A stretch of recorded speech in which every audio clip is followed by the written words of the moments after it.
삭개오는 우리에게 매우 익숙한 인물이죠. 그가 살던 여리고는 예루살렘으로 올라가는 길목에 위치해 있었기 때문에 많은 교통량과 교역으로 부유한 도시였습니다. 삭개오는 이 부유한 도시에서 세리의 우두머리, 세리장이었습니다. 당시 유대인들은 이중, 삼중의 과세 때문에 늘 경제적인 어려움을 겪어야 했습니다.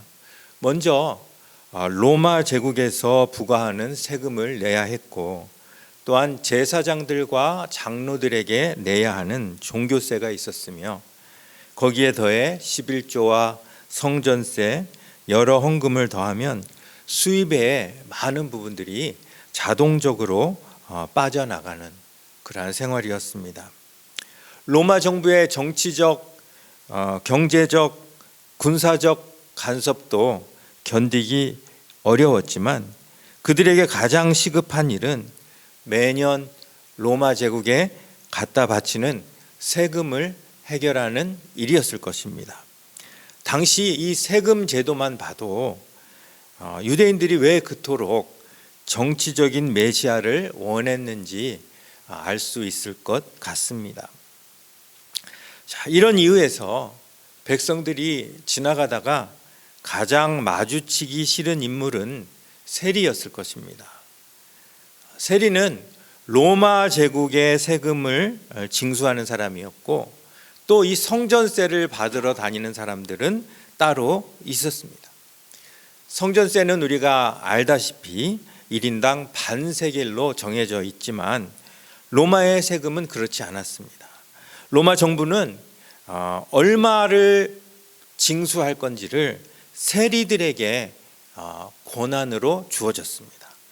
그래서 대부분의 세리는 과도한 세금을 부과하여 거두고 일정 부분만 로마에 바치고 나머지는 자신이 착복하는 일이 공공연하게 있었기 때문에 세리에게는 자연스럽게 죄인, 또 동족의 배신자, 로마의 앞잡이와 같은 칭호가 따라 붙게 되었습니다. 자, 일반 세리들도 이런 취급을 받았는데 하물며 세리장인 삭개오에게는 얼마나 따가운 시선이 쏟아졌겠습니까? 오늘 읽은 본문에서 성경은 그를 부자라고 소개합니다. 당시 세리들이 부자인 것은 다 알려진 사실인데 굳이 그를 부자라고 강조한 것은 정말 그가 큰 부자였다는 것을 이야기합니다. 그런데 이 부자라는 사실보다 우리의 눈을 사로잡는 그의 신체적인 특징이 있었습니다. 뭐죠?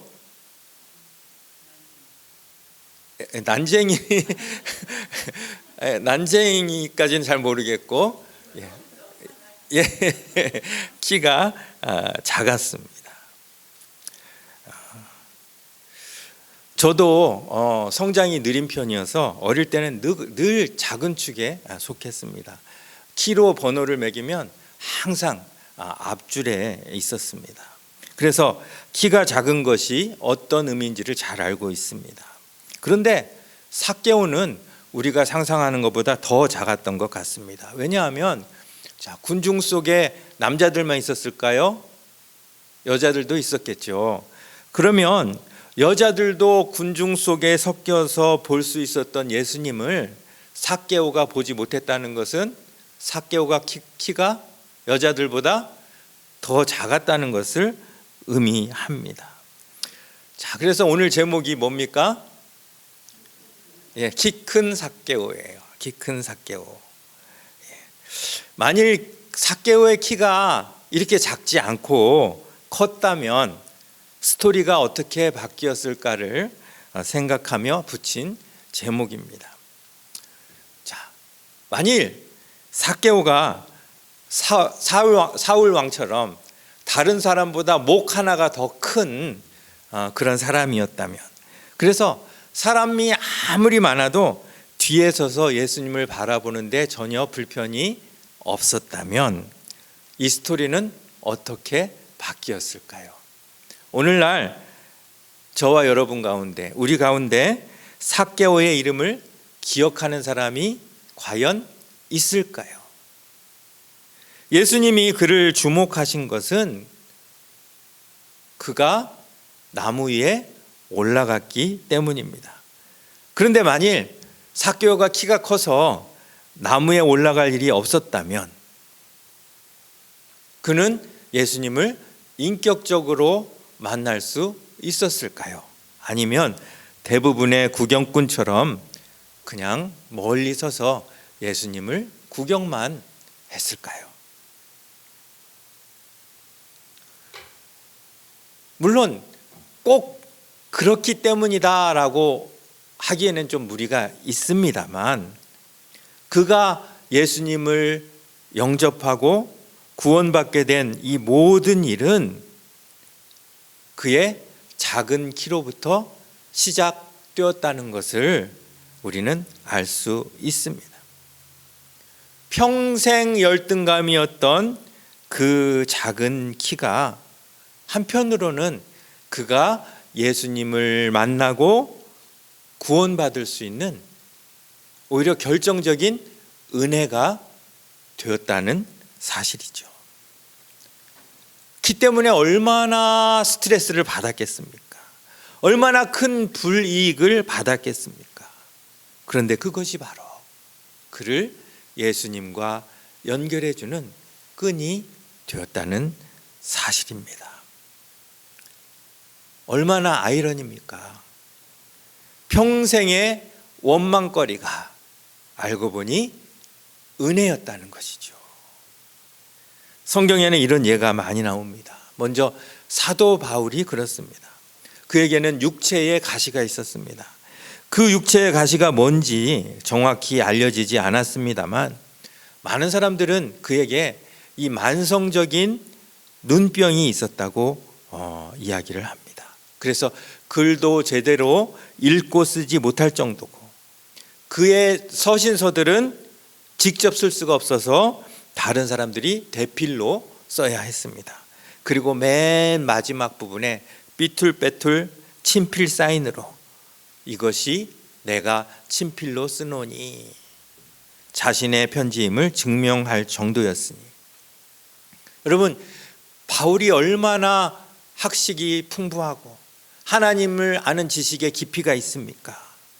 그 지식을 가르치기 위해서 그에게 좋은 눈이 있었다면 얼마나 더 효율적으로 복음을 전할 수 있었겠습니까?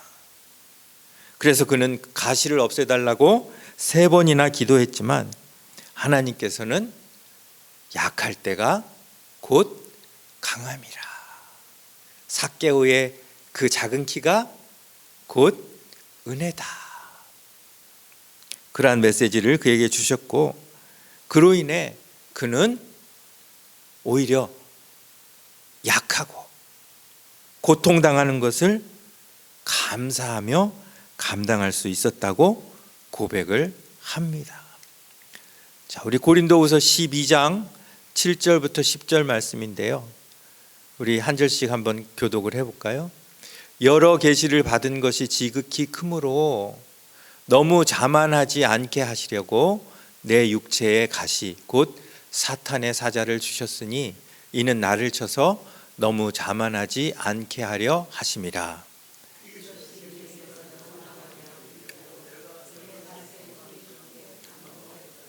나에게 이르시기를 내 은혜가 내게 족하도다. 이는 내 능력이 약한 데서 온전하여 짐이라 하신지라. 그러므로 도리어 크게 기뻐함으로 나의 여러 약한 것들에 대하여 자랑하리니 이는 그리스도의 능력이 내게 머물게 하려 함이라. 그러므로 내가 그리스도를 위하여 약한 것들과 능력과 궁핍과 박해와 곤고를 기뻐하노니 이는 내가 약한 그때에 강함이라. 이 바울의 모습과 삭개오의 모습이 겹쳐 보이지 않으시는지요? 이 바울의 가시에 대한 해석은 뭐 만성 눈병 외에도 뭐 그에게 강하게 임하는 유혹, 또 말라리아, 편두통, 간질, 언어장애, 뭐 이런 다양한 추측이 거론됩니다. 바울은 그 가시가 복음의 진보를 방해한다고 생각했지만 하나님의 속도와 하나님의 계획은 달랐다는 것이죠. 그것이 오히려 그를 겸손하게 만들었고 자신의 능력보다는 하나님의 은혜를 더욱 구하고 사모하게 했다는 것입니다. 이 바울의 이야기를 묵상하다 보니까 알렉스 선교사 생각이 나요. 그 젊은 나이에 하나님 일 하겠다고 그 외딴 섬에 갔는데 하나님은 그에게 편두통을 주셨어요. 정말 이해가 안 되는 상황이에요.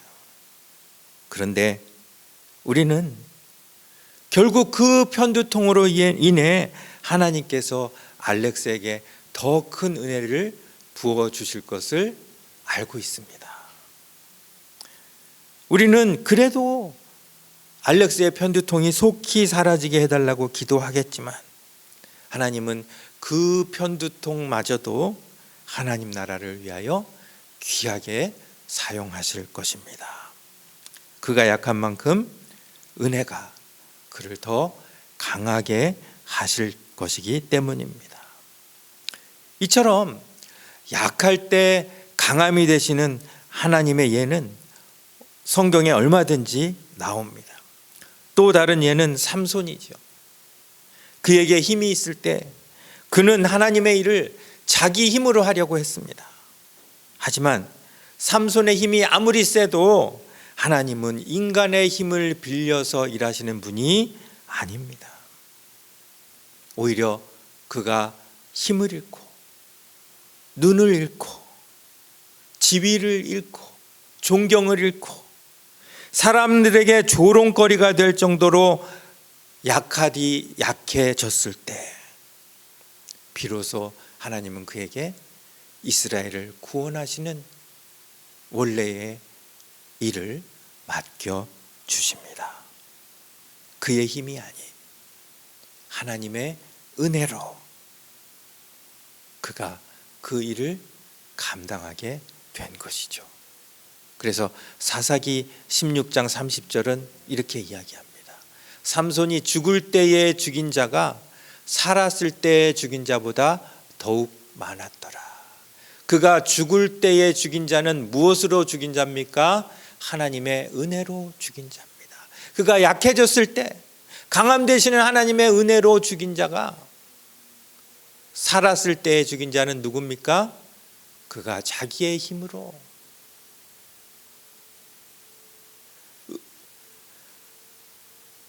아무리 힘이 세고 아무리 능력이 있어도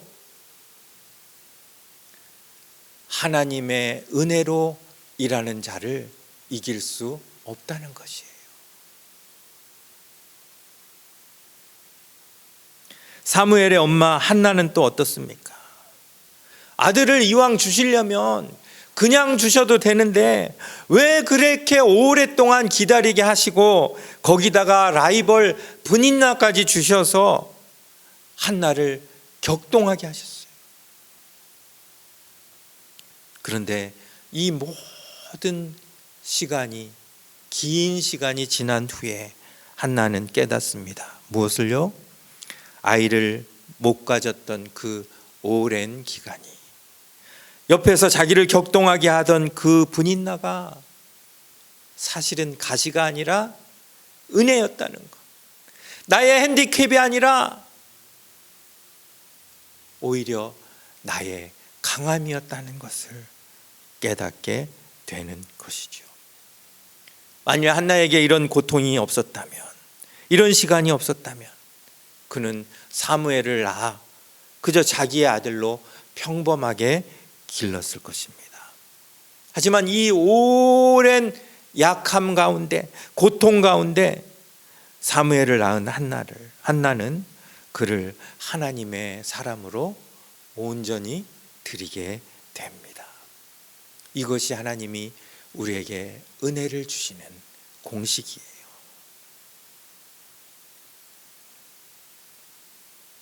하나님의 은혜는 내가 강할 때, 내가 자신 있을 때 주어지지 않습니다.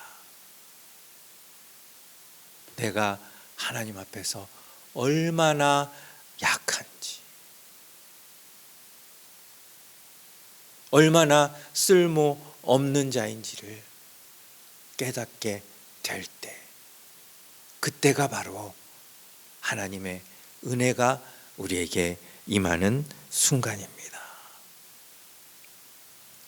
그렇기 때문에 우리에게 부족함이 있다면, 우리의 열등감을 일으키게 하는 어떤 원인이 있다면, 우리가 키가 작다면, 키가 작은 삭개오라면, 하나님, 나도 키가 크게 해주세요 구하는 것이 아니라, 나를 그렇게 만들어주신 하나님의 은혜를 더욱 소망하며 감사해야 된다는 사실이죠. 우리가 너무 잘 아는 말씀, 시편 23편 1절 말씀, 여호와는 나의 목자시니 내게 부족함이 없으리로다. 여호와께서 나의 목자가 되시니까 내가 부족함을 느끼지 않는다는 고백이지만, 다른 한편으로 이 고백은 하나님께서 우리의 부족함일지라도 그것을 어떻게 은혜로 바꾸시는지를 아는 사람만이 할 수 있는 그러한 고백이 아닐까요?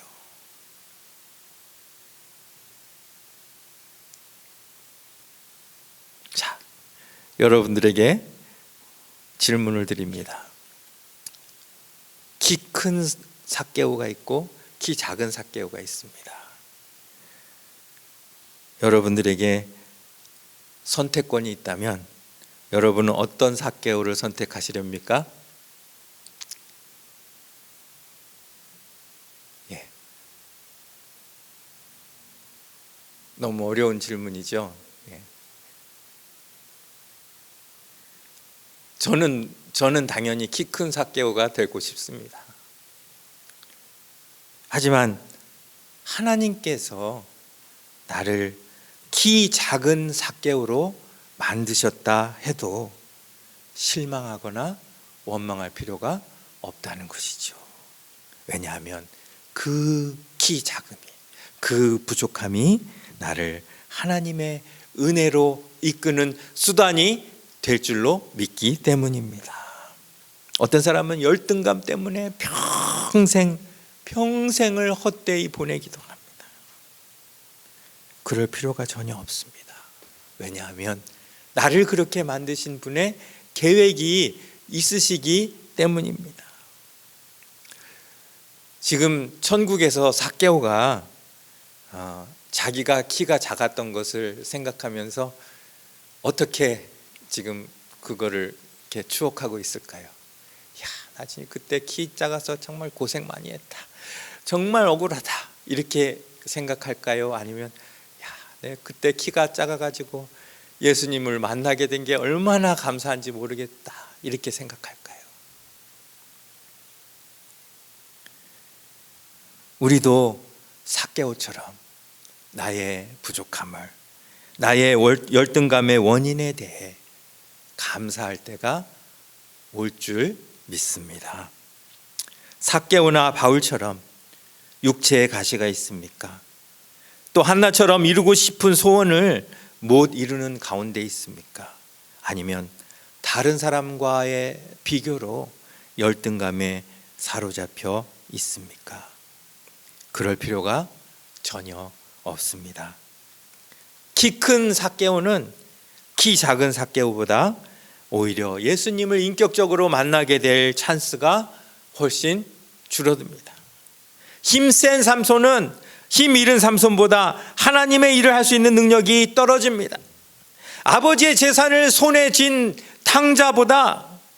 탕자는 모든 것을 잃고 굶주린 탕자보다 아버지께로 돌아올 확률이 훨씬 적습니다. 고린도서 12장 10절 말씀 우리 다시 한번 읽겠습니다. 시작. 내가 약한 그때에 강함이라. 우리가 언제 강하다고요? 내가 약한 그때에 강함이라. 얼마나 귀한 말씀인지 몰라요. 물론 하나님은 당신의 섭리와 계획 가운데, 선택 가운데 삭개오가 크든 작든 그를 부르시고 구원하셨을 것입니다. 하지만 꼭 작은 키가 아니더라도 하나님은 삭개오를 부르시면서 그의 연약한 부분, 그의 부족한 부분을 사용하셨을 겁니다. 사람들은 수군거렸습니다. 그가 어디에 들어갔도다?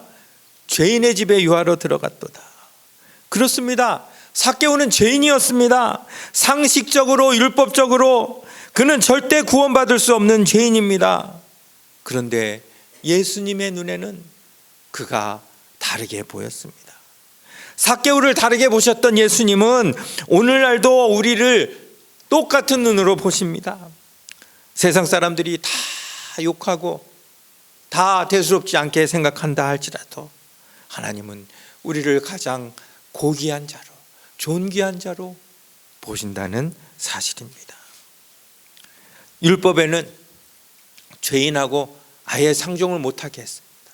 죄인의 집에 들어가면 들어간 사람도 죄인이 되었습니다. 그런데 예수님이 새롭게 주신 법에는 어떻습니까? 아무리 중한 죄인의 집이라 할지라도 예수님이 들어가시면 그와 그 온 집이 의롭게 되고 구원을 받습니다. 우리 사도행전 16장 31절 말씀이 그 얘기하고 있지 않습니까? 한번 읽겠습니다. 시작. 주 예수를 믿으라. 그리하면 너와 내 집이 구원을 얻으리라. 믿기만 해도 그 온 집이 의롭게 되고 구원을 받는데 예수님이 들어오셨습니다. 구원의 창시자이신, 구원의 주권자이신 예수님이 들어오셨습니다.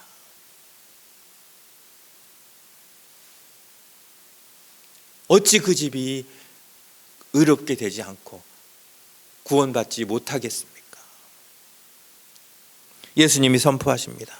9절 말씀입니다. 같이 읽습니다. 시작. 예수께서 이르시되 오늘 구원이 이 집에 이르렀으니 이 사람도 아브라함의 자손임이로다. 아무리 많은 사람들이 죄인의 집이라고 수군거려도 예수님께서 이 집에 구원이 이르렀다라고 선언하시면 그곳은 구원받은 집이 됩니다.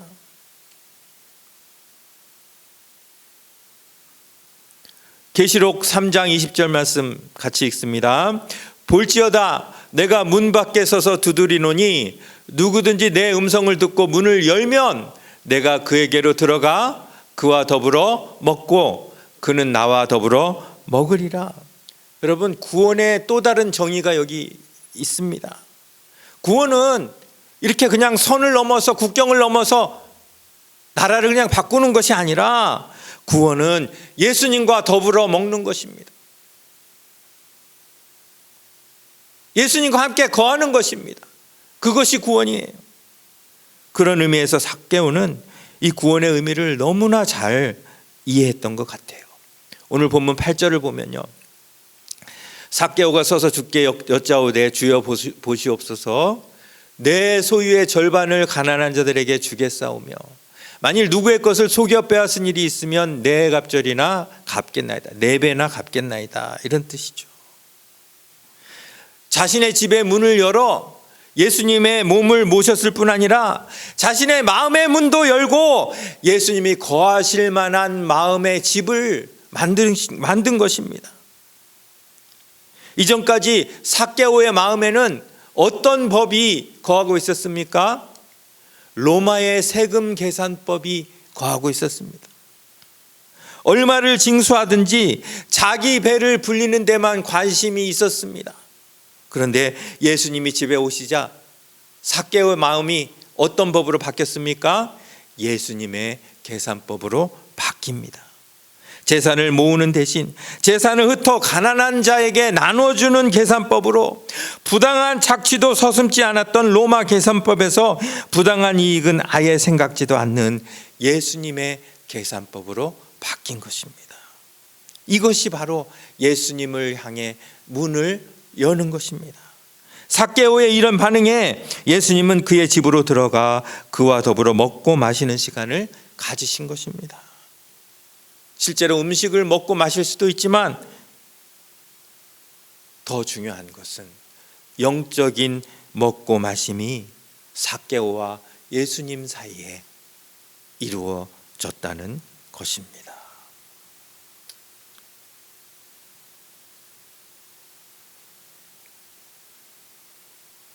이 모든 출발이 어디에서부터 왔습니까? 그의 가장 부족한 것, 도저히 할 수 없는 일을, 도저히 예수님을 볼 수 없는 그러한 상황에서 예수님을 보고자 하는 그 열망으로 나무 위에 올라간 데서부터 왔습니다. 디모데후서 4장 4절 말씀 우리 한번 같이 읽고 말씀을 마치겠습니다. 시작. 하나님께서 지으신 모든 것이 선함에 감사함으로 받으면 버릴 것이 없나니. 예. 아멘입니까? 예. 우리는 키가 작으면 뭐가 부족하면 그런데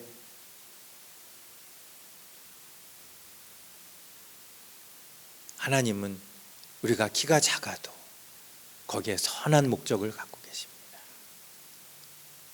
우리는 키가 커야만 하나님의 은혜를 받았다고 생각하는데, 키가 작은 삭개오도 하나님의 은혜를 받은 것을 기억하며 내게 있는 모든 것이 나에게 은혜를 주시기 위한 하나님의 계획 가운데 만들어진 것을 믿으며 부족함도 어려움도 하나님 앞에서 감사할 수 있는 그런 저와 여러분 되시기를 간절히 바랍니다.